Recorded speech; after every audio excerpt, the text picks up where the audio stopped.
ರಾಜ್ಯಾಧ್ಯಕ್ಷರ ಅಪ್ಪಣೆ ಮೇರೆಗೆ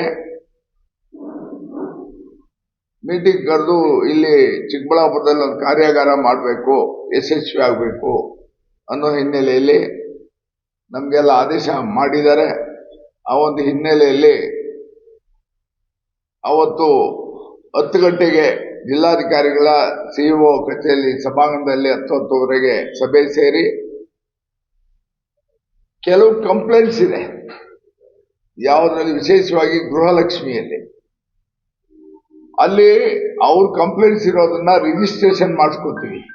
ಬಂದಂತ ಮಹಿಳೆಯರು ಯಾರು ಫಲಾನುಭವಿಗಳು ವಂಚಿತರಾಗಿದ್ದಾರೆ, ಈ ಯೋಜನೆಗಳಲ್ಲಿ ನನಗೆ ಬರ್ತಾ ಇಲ್ಲ, 8 ತಿಂಗಳಿಂದ ಬರ್ತಿಲ್ಲ, 6 ತಿಂಗಳಿಂದ ಬರ್ತಿಲ್ಲ ಅಂತ ಯಾರು ವಂಚಿತರಾಗಿರ್ತಾರೆ ಅವರೆಲ್ಲರೂ ಕೂಡ ಈ 5 ಯೋಜನೆಗಳಲ್ಲಿ ಯಾವುದೇ ಯೋಜನೆಯಲ್ಲಿ ವಂಚಿತರಾಗಿದ್ರೆ ಅವ್ರು ರಿಜಿಸ್ಟ್ರೇಷನ್ ಮಾಡ್ಕೊಂಡು ಬಂದ ತಕ್ಷಣ ಅವ್ರಿಗೆಲ್ಲ ಅದನ್ನ ಸರಿಪಡಿಸೋ ಒಂದು ಕಾರ್ಯಕ್ರಮ ಮೊಟ್ಟ ಮೊದಲನೇದಾಗಿ. ಎರಡನೇದಾಗಿ ವಿಶೇಷವಾಗಿ ಯುವನಿಧಿ, ನಮ್ಗೆ ಈ 4 ಗ್ಯಾರಂಟಿಗಳು ಕೂಡ 100% ನಮ್ಮ ಜಿಲ್ಲೆಯಲ್ಲಿ ಯಶಸ್ವಿಯಾಗಿದೆ. ಶಕ್ತಿ ಯೋಜನೆ 100% ಯಶಸ್ವಿಯಾಗಿದೆ.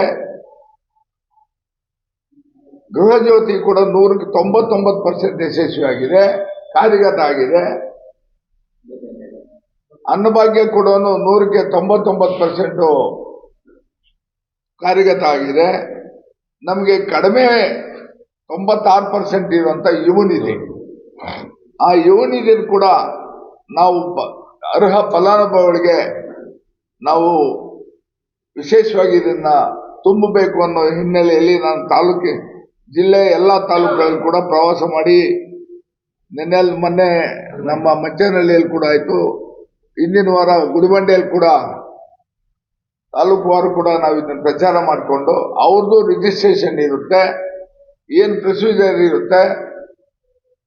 23-24ನೇ ಸಾಲಿನಲ್ಲಿ ಗ್ರಾಜ್ಯುಯೇಟ್ ಆಗಿರಬೇಕು, 6 ತಿಂಗಳ ಕಾಲ ಎಲ್ಲಿ ಉದ್ಯೋಗ ಇಲ್ಲದೆ ಅಥವಾ ಹೈಯರ್ ಸ್ಟಡೀಸ್ ಹೋಗದೆ ನಿರುದ್ಯೋಗಿ ಆಗಿರಬೇಕು.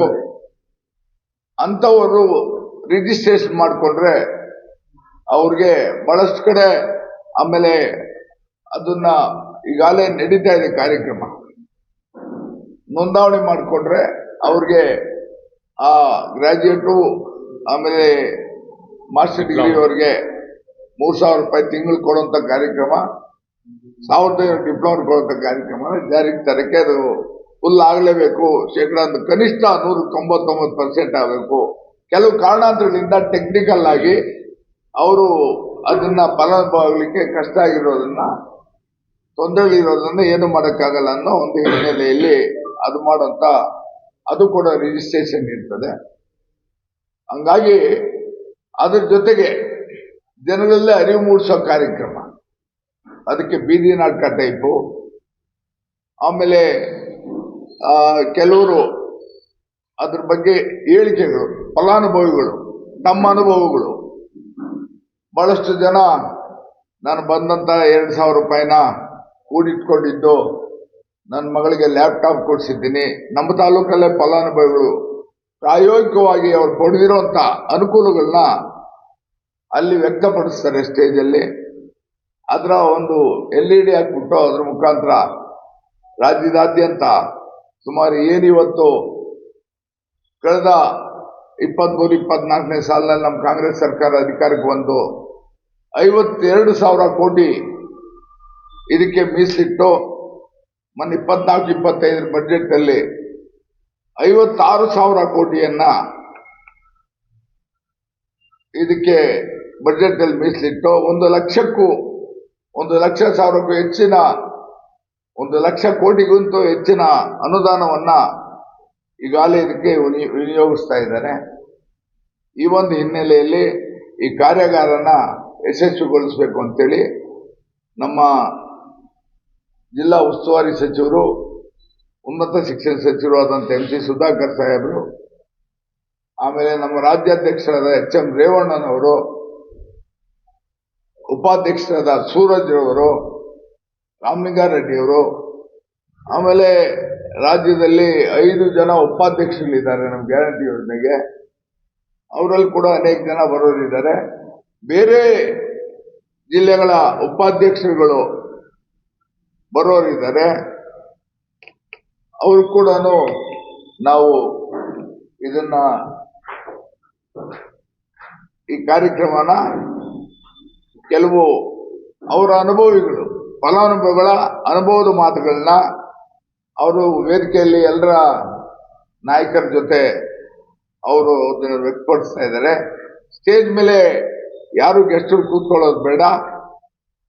ಇದೆ ಇನ್ನು 2% ಬಿಟ್ಟಿದ್ದಾರೆ. ಅದರಲ್ಲಿ ಟ್ಯಾಕ್ಸ್ ಪೇಯರ್ಸ್,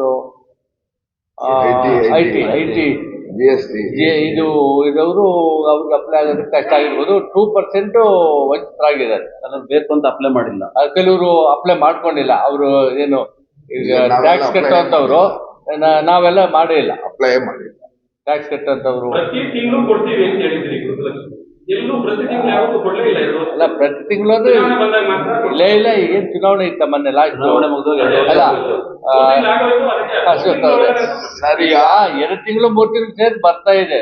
ಹಣಕಾಸಿನ ವ್ಯವಸ್ಥೆಯಲ್ಲಿ ಸ್ವಲ್ಪ ಹೆಚ್ಚು ಕಮ್ಮಿ ಆಗ್ಬಹುದು. ಬಟ್ ಏನ್ ನಮ್ಮ ಮಾತು ಕೊಟ್ಟಿದ್ರೆ ಅದ್ರ ಪ್ರಕಾರ ನಡೀತಾ ಇದೆ. ಕೆಲವು ಆಂತರಿಕವಾದಂತ ವಿಚಾರಗಳು ಇರ್ಬೋದು, ಅದಿಲ್ಲ ಅಂತ ಹೇಳಕ್ಕಾಗಲ್ಲ. ಹಾಗಾಗಿ ಸ್ವಲ್ಪ ತಡ ಆಗ್ತದೆ. ಅವಕಾಶಗಳು ಬೇಕು ಅನ್ನೋರು ಜಾಸ್ತಿ ಜನ ಇರ್ತಾರೆ. ಕೊಡಕಲ್ಲಿ 3 ನೀವೇನು ಬಗರೂಕಂಗೆ 4 ಜನ ಇರ್ತಾರೆ.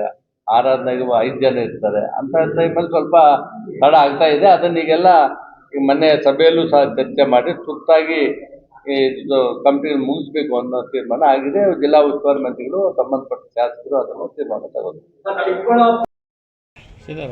ಈ ಪಕ್ಷ ನೀವು ಆ ಪಕ್ಷ